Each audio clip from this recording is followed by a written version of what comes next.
Hello. Today I'll be doing a short overview on the Betafpv 2.4 gigahertz radio transmitter from FPV. There are two versions of this. One of them's a Bayang protocol, and this one, which is going to be the more popular one, is the D16 and D8 version. Now this transmitter is not going to be for everyone, which I'll explain a little bit later, but this will do most, well, all D8s and micro quads, anything like that, anything with an SPI receiver in D8 mode. Now I like to travel light. I go to most of my flying places carrying at least as possible on the back of my motorcycle. So I've got my V1S on-way goggles. I've got my, at the moment I'm using a T8SG transmitter with multi-protocol, because I take a few quads with different protocols on it. And the other thing that I take as well are different quads, but mainly ones that I can carry, so i.e. micro quads, and a few 3S's and stuff like that, but they all use the D8, apart from a couple which are on the Bayang protocol. But I travel as light as possible and want to get the least amount of packaging I can in my holdall. But what we've got here is the features: support USB charging, support USB firmware update, LED digital position switch indicator, 2.4 gigahertz digital system, simulator supported, 7.4 volt removable LiPo battery, and a high sensitive antenna. Now I heard that these have got good range. I don't know what antennas are in them. It's got a UFL connector inside, so you can take it out and put, say, like a 3 dBi antenna in there, and all it does is it's just taped to the back of the transmitter. But I heard these do about 300 meters on D8. I'm not sure about D16. So that is plenty far enough to you know, go flying your tiny whoop around a field or whatever. It's got good coverage behind you as well, so I don't really think there's any need to change the antenna system in it. But if you want to, you can. You could even drill a hole in it and put a UFL to SMA connector on there, and even put a little antenna on it. But I don't think it's really worth it. These are quite good on range. So anyway, let's get down to the nitty gritty and what you get. So we open up the box and you get a set of instructions. Now these ain't the best in the world. I've got to be honest, I spent this section here, not so much the binding procedure but the protocol procedure. It took me quite a long time, quite a few hours to suss it out. You got FRSKY D16 FCC, which is the American version, and well, overseas. You got the FRSKY D16 LBT, which is the UK version, from what I understand, and then you got the FRSKY D8. This is what most of you would probably be getting, the D8, or be using the D8, and you want the light to flash 3 times, the purple light. Now when you get this, it'll only flash once. It's like set at default, and you want to get out of that and get into the FRSKY D8. I'll explain how you do that in a minute, because it doesn't actually tell you in here, and I've watched several YouTube videos and there was only one guy on there that explained and showed how to do it properly. And once I watched that, that saved me That could have saved me a few hours actually. I was getting quite frustrated at this point. It also, oh well, I'll show you that in a minute anyway. So yeah, it's not much to write home about. You get these, you get the plastic cover in there, which I like the gimbal protection covers on here. That's very handy for like having it transported. All in all, to be honest with you, this box is round about the same size as what I carry my T8 SG controller around in. So really, I haven't saved any bulk at all really. I mean, the transmitter's smaller, but the box is bigger. So, you know, there you go. So anyway, what do you get? Let's take that out. Oh, you get a Betafpv card. It's got it's just basically a QR code, and you can go on their website. This is supported on a multi-protocol system, so you have to go on there to calibrate your sticks and all that sort of stuff. Although the sticks should be calibrated anyway, but you can go on there and calibrate your sticks. You can you know, do all your end points and mid points and all that, and this is where it's going to get a little bit confusing for some people. Right, so you've got a two-way switch here and here. That's a two-way switch, and then you've got a three-way switch there and there. So it's your SA, your SD, your SB and SC. You've got your gimbals, which are quite nice actually. They're not bad. They're very much the same as my T8 SG. They're quite smooth for what they are. You can unscrew these to make them longer, or to, you know, put customized ones. When this comes out of the box, this is very stiff. The throttle was too much for me. I had to actually take all these screws out, and there's two under the battery that's got to come out as well. And you take the transmitter apart, and you'll find like a it's like a bar that goes across the throttle, and you just unscrew it a little bit until you get the right sort of tension. I like a very loose throttle, so I mean, this isn't super loose, but I think I could live with that.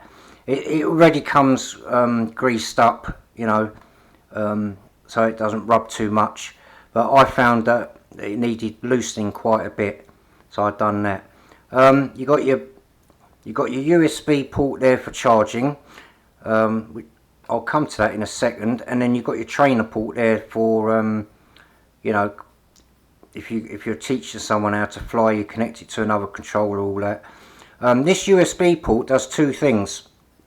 It charges up the battery, the 2S 350 mAh battery, and it will you plug that into a computer to do the firmware and stuff.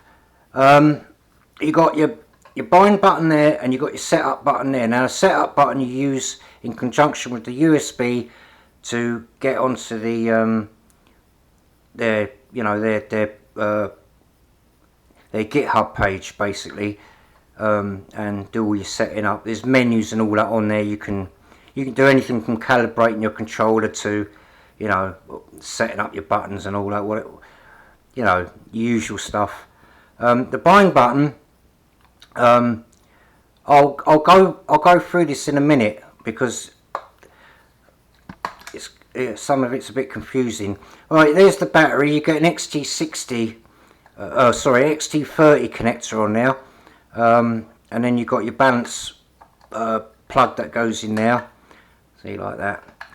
It's only a 350 mAh battery. It should last you, I don't know, about, continuously left on, I'd say it lasts about an hour. So you get about an hour's flight out of it. Each flight lasts about, what, 5-10 minutes. So, you know, it's not bad. You can always carry a spare with you, and, you know, you can fly for a bit longer. Or if you've got some sort of charging device with you, like a power bank or something, then you know, you can take that.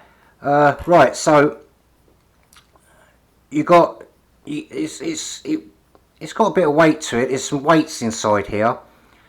there and there, and it's also got a vibration on there as well when you switch it on, which I'll show you in a minute. Yeah, that's about it for that really. It's, you know, notice there's no trim buttons on there. That's because you have to do all that on their GitHub page on the firmware, which is why I said this is going to be for everyone. So yeah, we'll switch it on. You hear it there, it vibrated. It will do that now. Notice it's blinked 3 times. Well, that 3 times indicates that it's on D8. If for example, I'll switch it off. It's got a safety feature built in it. If you got one of the, say like the arm button is on the on position, or your throttle is slightly up, what it'll do is you'll get a red light come up now, which will warn you. There you are, you've got red light there, that's warning you that you can't fly. So what you got to do, you put the switch back to its proper position, which is down. All the switches got to be down, your throttle down, and there you go, it will blink and it will turn blue. Now, to do the motor protocol thing, what you're gonna have to do, you press the bind button while powering on the on switch, but keep your finger or whatever, like a screwdriver or whatever you got to stick in there, keep it on, and then when it flashes 3 times or 2 times or 1 time, whatever you know you're going to bind it to, then take your device out of there, take your screwdriver out, and then then switch it off. Oh, it ain't going off. Come on, switch off. Alright, and then switch it back on again, and it should blink the amount of times that you want for whatever protocol you want. So that's 3 times. So that's now in D8. Okay, you only have to do that once, unless of course you're using D16 for something else. And to bind the model, you can leave that light on, and because you only get 10 seconds to bind, what I suggest you do is you switch your model on, you put your model on bind mode, and then press that bind button, and it will start flashing different colours, but it'll only flash for 10 seconds, and when it stops, your model will go from a blinking light to a steady light. That means that it's all bound. And then you can go and Betafpv it, and you can set all your switches and that. But as I said, the endpoints, and this is where I'm going to recommend you to go and look up someone on YouTube called Curry Kitten. Okay, Curry Kitten. He's done a video where you go to their website, and the confusing thing is that you have to set up this controller by using a bit of maths. Okay, but he found another way of doing it. So I suggest you go and watch his video and watch what he's done, because he's done a different way of doing it. It's still confusing, but it's not as confusing. And yeah, do that, and hopefully things will be a bit clearer.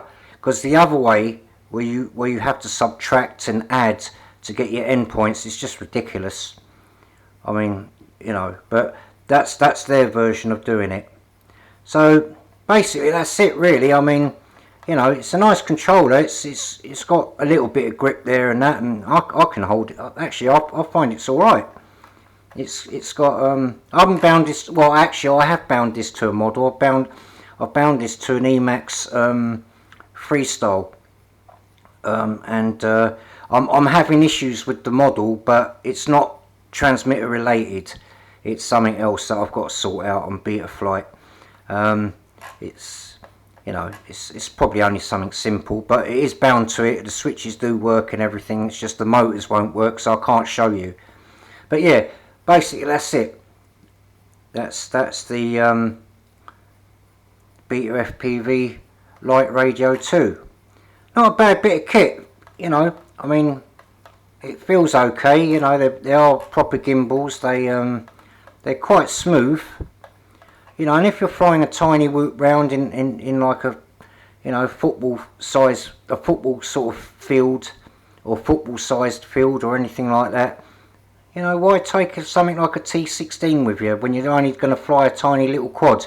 It just seems silly to take such a big controller with you for such a small model, and that's where this comes in handy.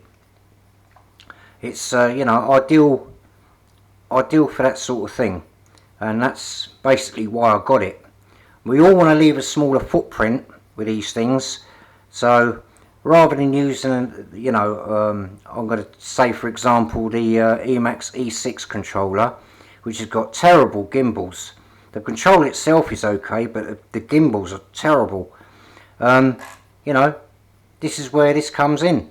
It's a better alternative. It's not to everyone's taste, you know. I know there's other controllers out there that can do better, but the good thing about this is it's only about £40. I don't know what that is in dollars, but you know, it's cheap and it's robust. It's quite thick plastic because I've taken it apart, and you know. Oh, the other good thing about it is inside they use proper plugs and silicone wires, so it's been well made, and you know, I can quite easily see that if anything did go wrong, that it'd be easy enough to replace, because all these switches are replaceable. Everything inside is like I said, are plugs. There's no ribbons or anything like that in there. It's all you know, it's all easy enough to maintain if something went wrong, if you dropped it or something. So you know, for the price, you can't go wrong. Anyway, that's it for now. If you're interested, you know, just look it up. Betafpv. They're out in the States. They do quite a few good stuff. They're the same people that bought us the BT2 connector. So yeah. Alright, well, cheers for watching, and I'll catch you in the next one. Bye.